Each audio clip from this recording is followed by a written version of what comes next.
Happy Sunday, everyone. This is a message for the collectives in general and love for this week, beginning Sunday, the 13th of February to Saturday, the 18th of February 2023. I have already pre-selected the cards for general and for love. Take what resonates and leave the rest. Not all of it will apply, with it being a general reading for the collectives. I will begin doing readings for the elements: fire, water, earth and air, but this is my first reading publicly, so slowly does it.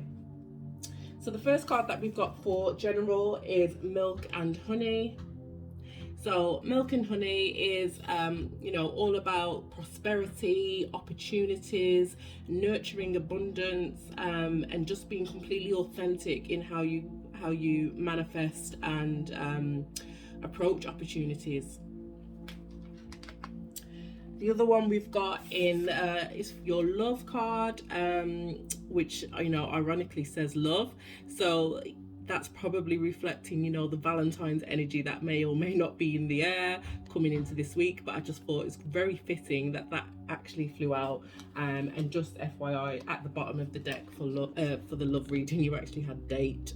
So yeah, for all you lucky guys that are going on dates this week, there may be something interesting in here for you. So we're going to get cracking with the general reading first of all, which is milk and honey.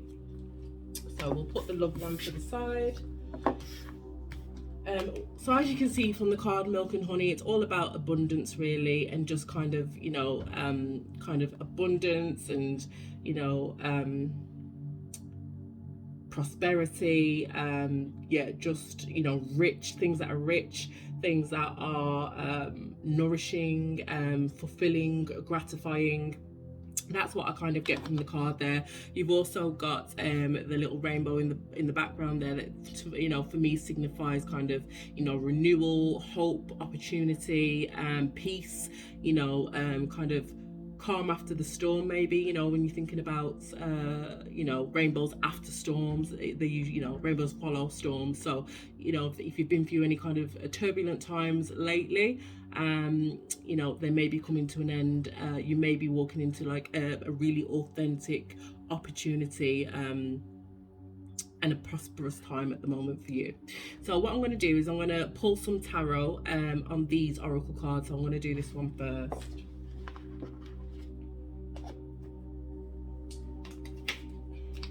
So I have pre-shuffled the tarot, but I will shuffle again.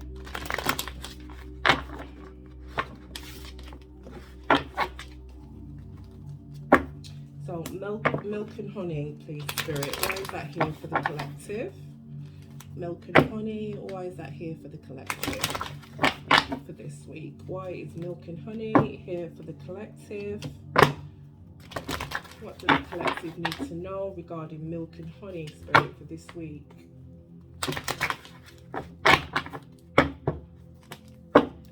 What do the collective need to know, Spirit, for milk and honey this week? I am seeing a Hierophant and the Ten of Pentacles quite a bit, which is, both cards can mean kind of commitment or long-term commitment. But yeah, we'll see where this goes. So milk and honey, Spirit, for this week.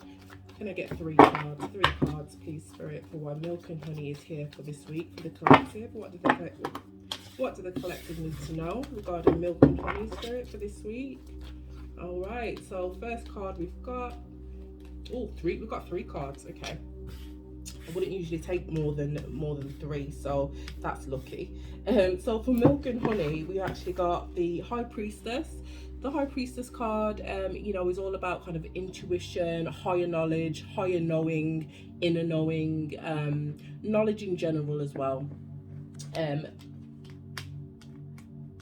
She also represents the balance as well, balance in something harmonious. We've then got the Eight of Pentacles here, which is all about working hard on something, putting the work in regards to something, being diligent, developing something, harnessing a skill. And then you've got the 10 of Cups, which is all about, you know, ultimate fulfillment. Really, it can represent and you know, it can represent families. You know, the idea of ultimate fulfillment is having it all, isn't it? It's having the family, it's having the house with the picket fence, and you know, so that's what that represents. So under Milk and Honey, we've got you know, the High Priestess, the you know, the energy of kind of working hard towards or on something, and the Ten of Pentacles, which sorry, Ten of Cups, which, you know, looks like the potentially the outcome in this situation.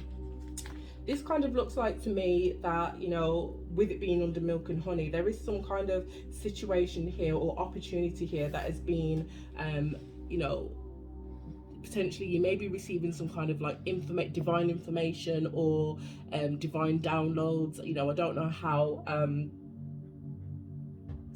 in tune you guys are spiritually, but there may be something that you've arrived at very authentically, and it may be something that you've received from, you know, from a higher place, really. You know, something divine, something that could have came to you in a dream, something that you might have understood through intuition, but this is knowledge, this is information that has come from, you know, a higher place. So whether that's your higher self, or, you know, that is something more you know, divine. It's, you know, it's been given to you, it's been gifted to you. And then there's, you know, this energy of kind of working on it. You know, you're either working on this now, or you know, spirit is asking you to work towards this. So whatever kind of information, or, you know, information that arrives to you quite authentically, anything that comes through, just make sure you are working on it. Use your intuition to kind of understand that you know, whatever this is, it's meant to be. It's meant to bring you prosperity, that milk and honey. It's meant to bring you that abundance. So work on it, put the effort in, because what it will do is bring you in that Ten of Cups. This is something that is for your highest good. This is something for your, you know, your happiness, for your stability, for your well-being, for your prosperity. You know, this is milk and honey. This is abundance. This is prosperity. This is all your needs being met, or trusting that all your needs are being met. So, you know, that's what I'm getting so far. What I'm seeing here in terms of placement, so this may resonate with you or not. We've got an element of water here. So we've got the High Priestess, which represents water, the water element. So that is Pisces, Scorpio, and Cancer. Then we've got the Ten of Cups, which represents Pisces. And then we've got the Earth element here of Pentacles, which it actually represents Capricorn, sorry. So they may resonate with you. What I'm going to do is I'm just going to expand on these three cards here, expand on the tarot, and see if it brings any kind of deeper understanding here to Milk and Honey. So just FYI, may or may not resonate. At the bottom of the deck here, you've got the King of Swords. So the King of Swords, sorry if you could hear that outside. The King of Swords is all about kind of like a logical energy, being head over heart about something, you know, being decisive in some matter. And then at the top of the deck, we've actually got the King of Wands. So it's quite complementary energy when we're talking about working towards something to, you know, to kind of get this milk and honey, to secure this milk and honey. Because the King of Wands is all about, you know, being a leader, a natural born leader, a visionary, an entrepreneur, having a big picture mentality and going after what, you know, he wants. And, you know, these king energies, they are just energies. They are not male or female. They are just represent a, you know, a strong, direct, masculine energy. So that may resonate with you. We've got Libra here. You know, it is a general reading, so it could be, you know, Aquarius, Libra, or Gemini, but generally Libra presence here. And then your King of Wands, again, fire energy, but more specifically does represent a Leo or Aries. So High Priestess, Spirit, can you clarify why the High Priestess is here? Can you give us some more information on why the High Priestess is here? Thank you, Spirit. Why is the High Priestess here, please, Spirit? Thank you. Oh, okay. So for the High Priestess, we've got the Tower card. Now, a lot of people are scared of the Tower card because, as you can see, it looks a little dramatic there, but what it really represents is dramatic change, a change, a transformation, but something striking, something that happens suddenly, and it's usually something outside of your control. So this has come out to represent the High Priestess energy here. So as I was saying, the High Priestess, she's divine, she's intuitive, she is usually representing your higher self or something, outside of yourself.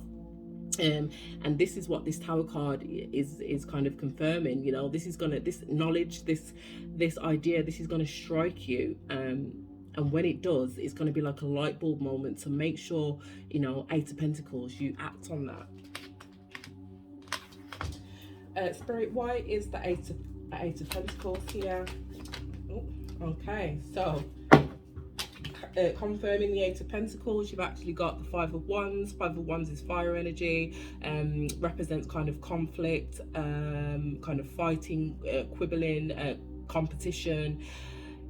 This can be external, but also this can be internal. I would say just because it is under Milk and Honey, this could be an external thing. This could be something to do with work. Pentacles represent stability, money, the material world, really. So there may be an opportunity that comes up, or strikes you. The idea strikes you, and it could be that you have some inner conflict in regards to whether you should work on this. You may be going back and forth, or it could be quite a competitive, industry, field, sector, whatever it is, whatever idea, whatever the idea is, it may, and when it strikes you, you may kind of go back and forth on it. You may be kind of intimidated, possibly, that it is quite competitive, or people won't understand. There's going to be a lot of conflict, confusion around that, whether that's internal or external. And then Spirit, can you just clarify? And then you've got the King of Pentacles. You've got all the kings. So you've got King of Pentacles, that's at the bottom of the deck. So this is the energy. King of Pentacles is your stable king. He is the most stable. He is, grounded. He is financially secure. Whatever this opportunity is, it's here to bring you stability. It's here to bring you security. So make sure you act on it. And then you've got at the top of the deck Five of Pentacles. So this is like polar opposites. This is like, if we're talking about material stability, Five of Pentacles, as you can see, is representing some kind of poverty, some kind of lack, some kind of loss. So this is the energy that you want to be in. It's ultimately, I would go far as to say, it's only a short read, but I'd go far as to say is that if you're not pursuing this idea, this energy, you're going to miss out on something. It doesn't necessarily mean you're going to be poor, but you will miss out on something. You will lose something that potentially is for you. So that's just what's at the bottom of the deck at the moment. Spirit, can you clarify this Ten of Cups, please?